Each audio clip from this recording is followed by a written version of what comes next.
is Todd Miranda, and in this video I'm going to demonstrate how to create a user control in WPF. So let's begin by creating a new project in Visual Studio. We'll create a Windows application project. We'll name it accordingly. Okay. So the first thing we want to do with our project is we actually want to create our user control. So we're going to go to Project. We're going to do Add New Item. Make note not to do Add User Control, because this will actually add a Win32 user control, and we want a WPF user control. So we're going to choose Add New Item. We'll choose Visual C# and or VB if that were the case, and we'll choose User Control WPF, and we'll just name this My Panel. Okay, so the first thing to note when creating a user control is that the root element for user control is user control, not window or page like we might be used to. Well, let's begin by creating a dock panel for our root element instead of the grid, so you can just replace the grid that's there with a dock panel. And the first element that we're going to put in our dock panel is a border element, and our border element is going to be docked to the top. And let's go ahead up in our dock panel and let's go ahead and say last child fill is true, which will make the last child fill any remaining space in the dock panel.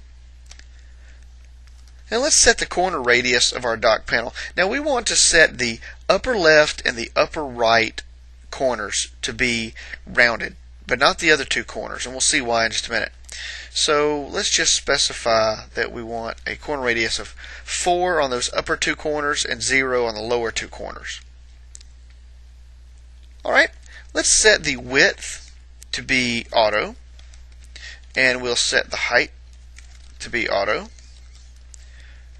and we'll set the horizontal alignment to be stretch and the vertical alignment to be stretch, and then we'll set a border brush of, let's say, brown, and we'll set the background to maybe beige, and then we'll set border thickness to 1. And inside that border we're going to have a text block, and we're going to give this text block a name. We'll call it text title. And then we're going to create another border element. We're going to dock this to the top as well, but since we've already docked the first one to the top, this will dock underneath it. And we're going to set its corner radius to just the opposite, so we really want the lower left and the lower right rounded for this particular element. So we'll do 0, 0, 4, 4. And we're going to specify a width of auto, a height of auto, a horizontal alignment of stretch, a vertical alignment of stretch. The border brush will still be brown. We won't set a background. We are going to set the border thickness, but the border thickness for this one, we don't want the top border to show, because we're going to butt these two elements together, and we still want a single pixel border between the two elements. So we're not going to show its top border. So we're going to do 1, 0, 1, 1 to get us a 1 pixel border all the way around except for on the top of the element. And in this area, we're going to set a min width and a min height of, we'll say, 100 pixels.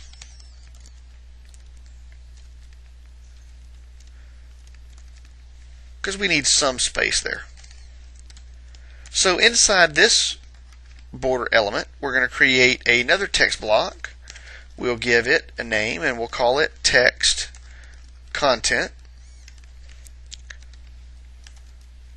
Okay. So let's save that. And let's build. Okay, one succeeded. So far, so good. Alright, so a few additional tweaks and we'll be done with our user control. Let's set the width equals auto, and the height equals auto. And let's go ahead and stretch this. And this is for our text blocks inside our borders. Okay, so there's our user control. There's the XAML for our user control. We need to add a couple of properties to the back end because we want to be able to set the title bar text, that text block, and the text block that is the content. So we're going to create a public string. We'll call this title text, and we'll create a get accessor, and we'll return this dot text title dot text and a set accessor, and this will be this dot text title dot text equals value.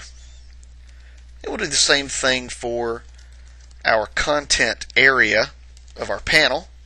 So this will be content text, or I tell you what, let's call this body text.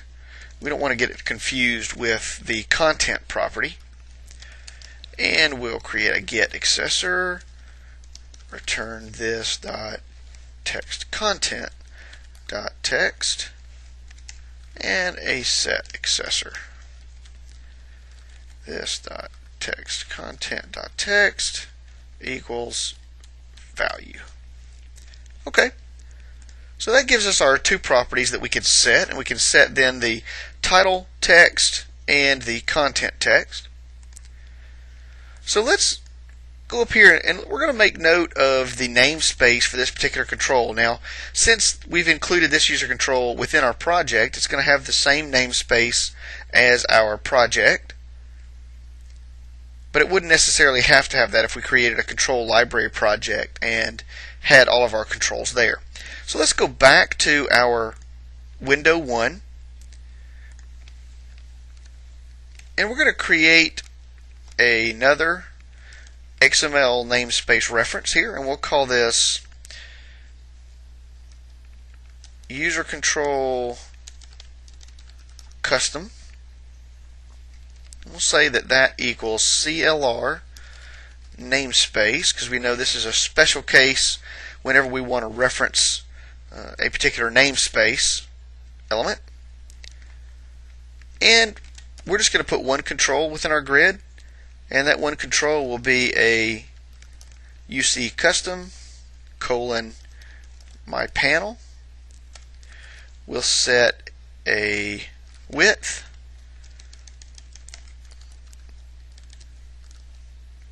equals, and we'll say 200 pixels. We'll set a height, and we'll set that to 150 pixels. And we'll set our title text equals my panel title, and a body text equals this is content in my panel.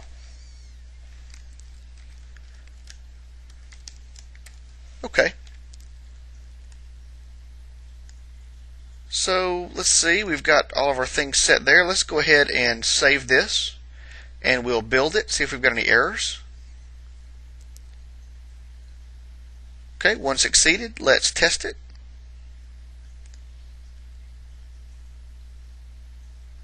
And here you see we've got our panel here, nice little rounded edged panel control. We can set the title text here, and we can set the body text of our user control.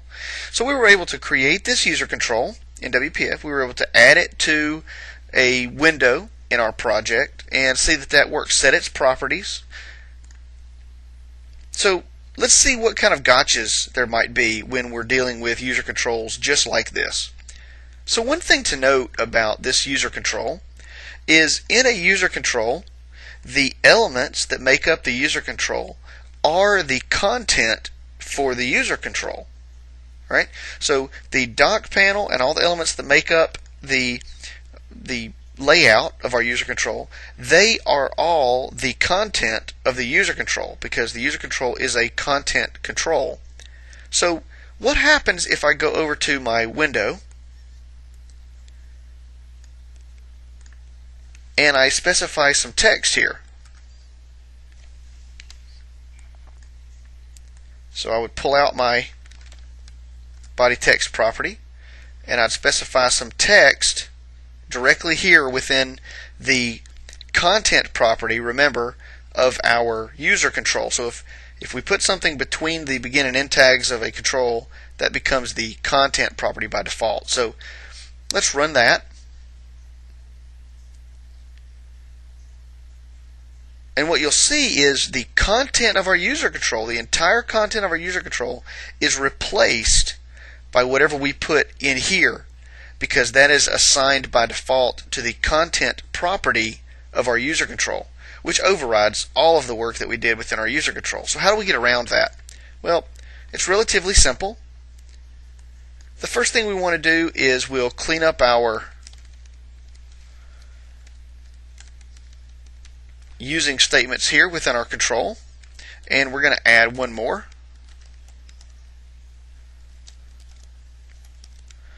The system.windows.markup.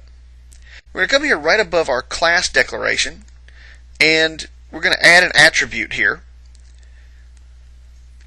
and we'll specify that we want the content property of this particular control to be body text. Okay, so we've effectively overridden the default content property with body text from the default content. So now we go back and we look at what we had done here. We've specified some content, some default content in our control. So let's run this, or let's build it first to make sure we don't have any errors. Build succeeded. Let's run this and see what kind of a difference that makes. So now we've overridden the default content property of our control, of our content control effectively, and we've told it that now we want that default content property to be body text. So whatever we apply here in our content property, it will be set as the content of our panel, because effectively it will set the text property of our body text. That's our property of our control. So that's how we can get around that little problem in building custom user controls. So the last problem that we want to tackle is this handles when we set something in the default content area of our control. But what happens if we actually set the content property of our control? So let's just set this to another test. So we're actually setting the content property. So it's not that we're putting text here and by default that's being applied to the content property. We're going to explicitly set the content property, and let's see what happens.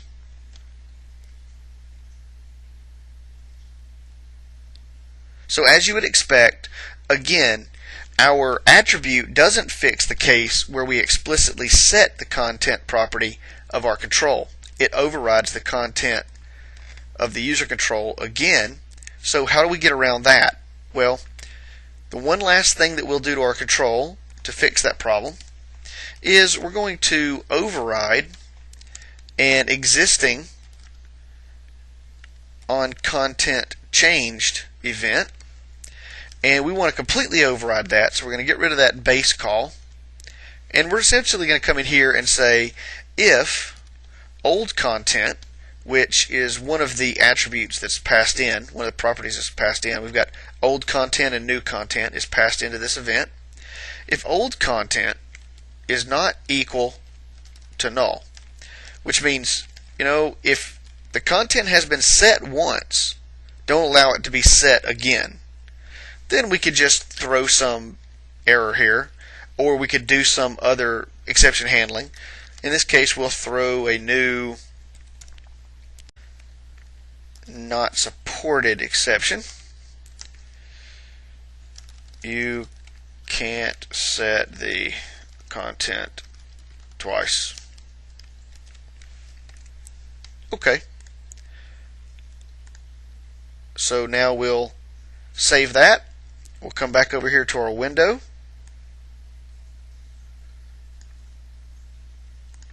And we'll specify body text equals, here is some text.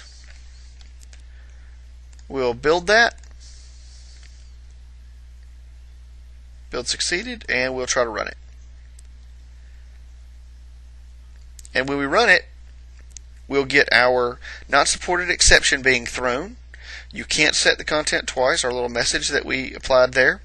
So you can see that although throwing an exception here might not be the best thing to do since exceptions are so expensive, but you can see that you could handle that situation one way or another. Perhaps you even just ignore any additional content property that's being set.